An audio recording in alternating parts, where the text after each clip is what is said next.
I want you to hit me as hard as you can. Like many of you, I'm stuck at home in quarantine. As I live the new normal of struggling to help my kids with their e-learning requirements, I've also been trying to find new movies to introduce them to. While my oldest is a tad too young for the first two Terminator films, he's shown an interest in the franchise. You know, what kid isn't intrigued by robots and monsters fighting against humans in a war-torn future, plus time travel? 11 years after it was lambasted by critics, I decided to revisit 2009's Terminator Salvation. I remember liking it a lot more than most did when it was initially released, but seeing it again after so many years, I realized it is a really damn good action movie. I'm Alex Maidy, and welcome to the Unpopular Opinion.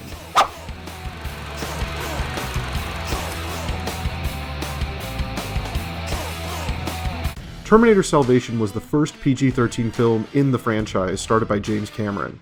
It was also the first not to feature Arnold Schwarzenegger in a physical acting role since he was serving as governor of California at the time.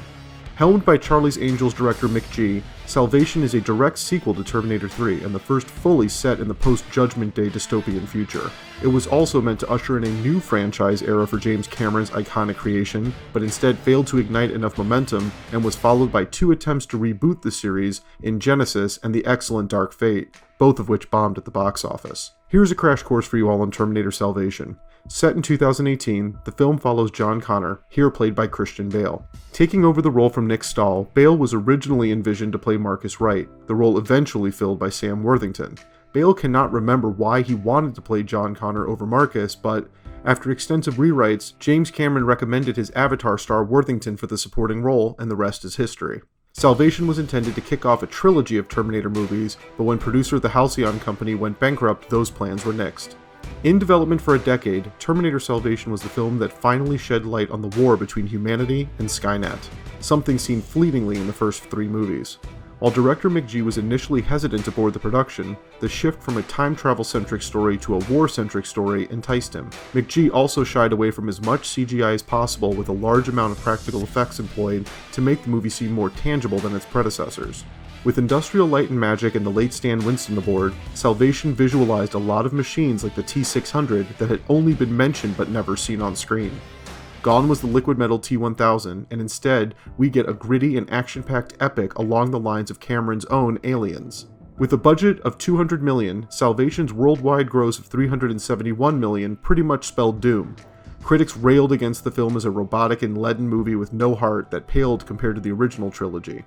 Even Christian Bale's much-publicized rant against cinematographer Shane Hurlbut failed to ignite enough fan buzz to pack its theatrical run. I hope it was f***ing good because it's useless now, isn't it? So, what was it that doomed Terminator Salvation?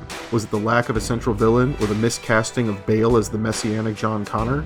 Was it the lack of time travel, or the void left by Arnold Schwarzenegger? From my perspective, it's all of those things that make Salvation work so well, and the fact that it does not try to ape the story or structure of the first three movies, that makes it such a standout blockbuster. First, the lack of a central villain is completely wrong. In the first three films, the villains were the T-800, the T-1000, and the T-X. In Salvation, the villain is Skynet itself. Embodied by Helena Bonham Carter, there may not be an individual monster to focus on, but rather the encompassing enemy that controls all of the murderous Terminators. Salvation remains the only film in the entire Terminator franchise to take this approach, and it creates a humans versus Skynet battle that is much more fitting in a war film. In regards to the casting of John Connor, Christian Bale may have been better suited as the one-and-done Marcus Wright, but I like the understated intensity he brings to the role of Connor. McG discussed the role while Bale was in production on The Dark Knight, and it may seem odd that he was pursuing another potential franchise with Salvation, but this film was a good building block for Connor to evolve in the next film. Worthington gets a fair amount of screen time here as Marcus Wright, and the reveal that he is actually a Terminator was a pretty ballsy move considering that John Connor actually becoming a Terminator in Genesis was spoiled in the trailers for that film, and fans hated it. By the end of Salvation, John Connor lives thanks to Marcus's sacrifice. Connor's life is saved by the very machines he was raised to destroy, giving the series a nice connection back to the relationship between John and the T-800 in Terminator 2. Then there's the decision to get rid of time travel entirely and set this movie in the future. Showing how humanity survives post-Judgment Day has always been something largely ignored in the Terminator franchise. Prior to Salvation, mere minutes were spent in the future time, but an iconic shot of a metallic endoskeleton crushing a human skull underfoot remains one of the most indelible images from the series. Exploring that more in depth, in what was intended to be a trilogy, is what really sets this movie apart. We get to learn the ranks, living conditions, and path of John Connor from prophet to leader, while also experiencing how he first met his father, Kyle Reese. Played as a scrappy resistance fighter, Reese is portrayed by the late Anton Yelchin as a very green warrior at the start of his career as a soldier. Yelchin is far from the physical presence that Jai Courtney would bring to the character in Genesis, but this makes him much more relatable as well. Then there's the lack of Arnold Schwarzenegger. While we do see his face CGI'd onto the body of a double in the closing act of the film, this is the lone Terminator movie without a speaking role for the face of the franchise. While many immediately associate Terminator with Schwarzenegger, this is such a rich mythology that goes far beyond one man and one woman.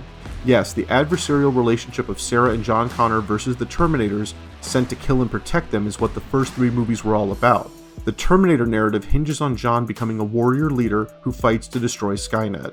Terminator Salvation envisions that war as a brutal, unflinching, and not without failure. Many critics have said this film falls apart once it turns into another Terminator battle in a factory, but the shortcoming is actually that we are forced to connect back to the visage of Arnold Schwarzenegger rather than just seeing the machines as the enemy. Helena Bonham Carter as the visual embodiment of Skynet would be somewhat replicated in Genesis when Matt Smith portrayed the human avatar of the AI system. The difference here is that giving Skynet a human presence is not necessary at all. The Terminators are like the relentless zombies of George Romero's Living Dead films. They show no mercy as they continue to stalk you no matter how hard you try to get away. They are true evil incarnate. With an appropriately propulsive score by Danny Elfman, Terminator Salvation sounds as good as it looks. Even under threat of having his lights trashed, cinematographer Shane Hurlbut never wallows in the darkness of the post-apocalyptic setting. Yes, the movie's dark, but it's never muddled or difficult to see. The editing by Conrad Buff truly shows that McGee's action directing prowess is not limited to the hyper-colored craziness of Charlie's Angels, but works well for a film the size and scale of Terminator Salvation. Had the producers not gotten cold feet and tried to reboot the franchise again, Terminator Salvation could have led to so many story possibilities. As the franchise likes to say, the future is not set, but now it's more difficult than ever to explain how the Terminator franchise works rather than being able to just enjoy it for the action extravaganza it is supposed to be. Terminator Salvation deserves another look so that you can marvel at the incredible stunt work and practical effects on display, something greatly missing in the subsequent sequels.